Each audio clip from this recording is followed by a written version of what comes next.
کہ जब आपको फांसी देने का वक्त आया, आपसे पूछा गया आपकी आखिरी ख्वाहिश क्या है, आखिरी तमन्ना क्या है, रस्म के मुताबिक तो आपने आखिरी तमन्ना, आखिरी ख्वाहिश उस मर्द हक, मर्द मुजाहिद ने ये कहा कि मेरी आखिरी तमन्ना, मेरी आखिरी ख्वाहिश ये है, सारे जहां से अच्छा हिंदुस्तां हमारा, हम बुलबुलें हैं इसकी, ये गुलसिता हमारा।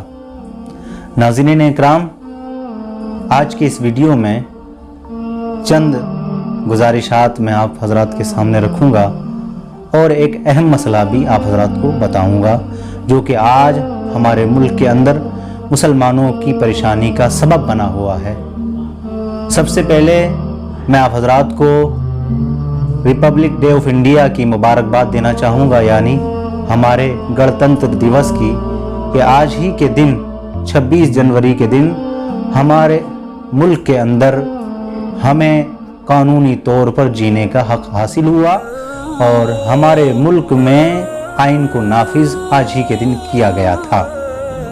हजरात, आज पूरे मुल्क भर के अंदर मुसलमानों को परेशान किया जाता है, यहाँ तक कि हम मुसलमानों को गद्दार तक कह दिया जाता है कि मुसलमान मुल्क का वफादार नहीं, मुसलमान गद्दार है, मुसलमान को इस मुल्क से मोहब्बत नहीं है, जबकि हमें इस मुल्क से अपनी जानों से भी ज़्यादा प्यार और मोहब्बत है, क्योंकि हम इसी मिट्टी में पैदा हुए हैं और इंशाअल्लाह एक दिन वक्त मुकर्ररा पर इसी मिट्टी के अंदर दफन हो जाएंगे। मगर लोग हैं कि समझने का नाम नहीं लेते और तरह तरह के इल्ज़ाम हम पर लगाते रहते हैं। मैं आपसे बताऊं, ये वही मुल्क हिंदुस्तान है कि आज हम और आप गणतंत्र दिवस मना रहे हैं, मगर ये गणतंत्र दिवस और यौम आज़ादी हमें ऐसे ही हासिल नहीं हुआ, बल्कि हमारे बुज़ुर्गों ने, हमारे आबा व अजदाद ने बड़ी कुर्बानियाँ इस दिन के लिए दी थी। हमको तो ये दिन यूं ही फ्री में नसीब हो गया और हमारे बुज़ुर्गों ने बड़ी मेहनतें और बड़ी मुशक्क़तें, यहाँ तक कि अपनी जानों को कुर्बान तक कर दिया इस दिन के खातिर। चंद बातें मैं आपको बताऊं, आज लोग मुसलमान कौम के अंदर सवालिया निशान लगाते हैं कि मुसलमान गद्दार हैं, जबकि ऐसा नहीं है।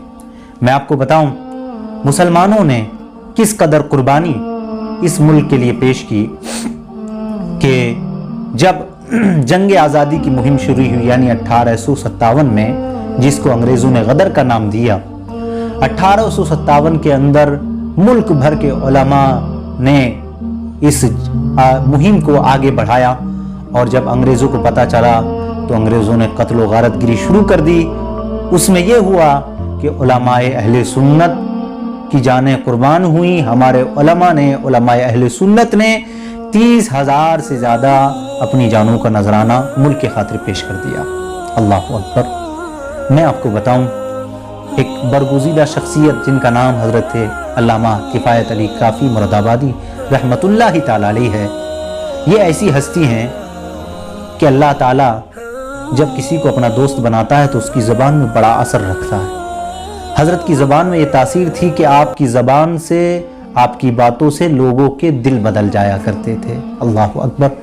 जब अंग्रेज़ों को ये पता चला कि किफ़ायत अली काफ़ी भी हमारी हुकूमत के ख़िलाफ़ है और हमसे आज़ादी चाहते हैं, तो फ़ौरन हज़रत किफ़ायत अली काफ़ी की गिरफ़्तारी का हुक्मनामा भेज दिया गया।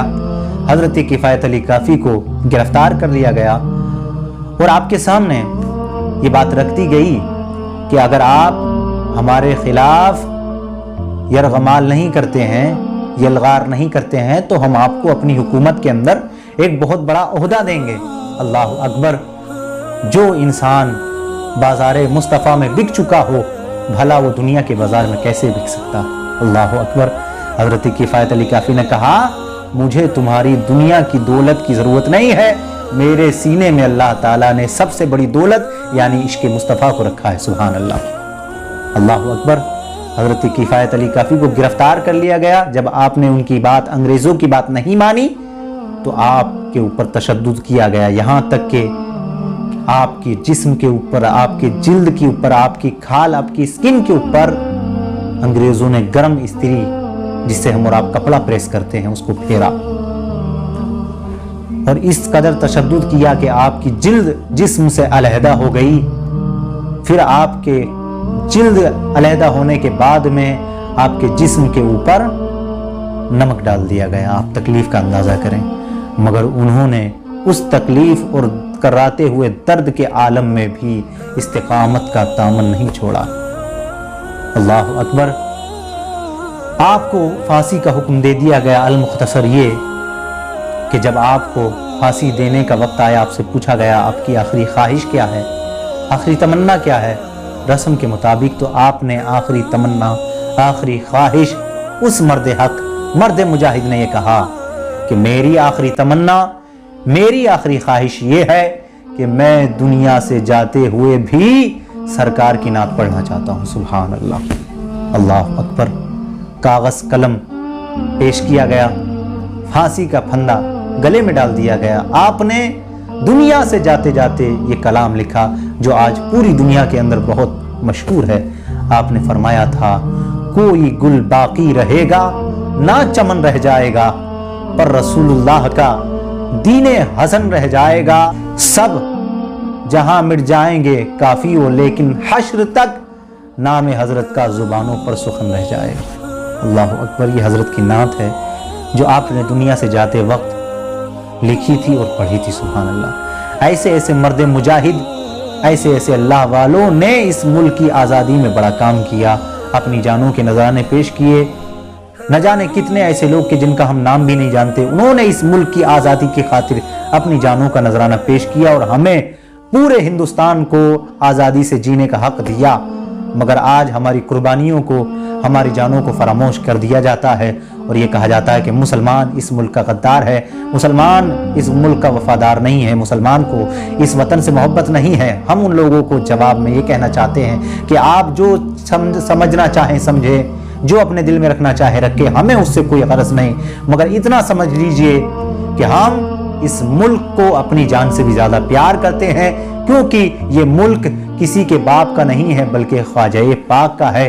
اس ملک میں خواجہ پاک کا مزار ہے، اس ملک کے اندر سرکار اعلیٰ حضرت کا مزار ہے، اس ملک کے اندر سرکار صابر پاک کا مزار ہے.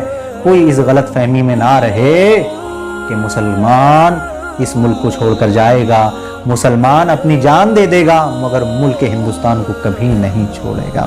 یہ چھوٹے سے واقعات، چھوٹی سی ویڈیو، چھوٹی سی کلپ کے ساتھ میں آپ کے سامنے حاضر آیا تھا.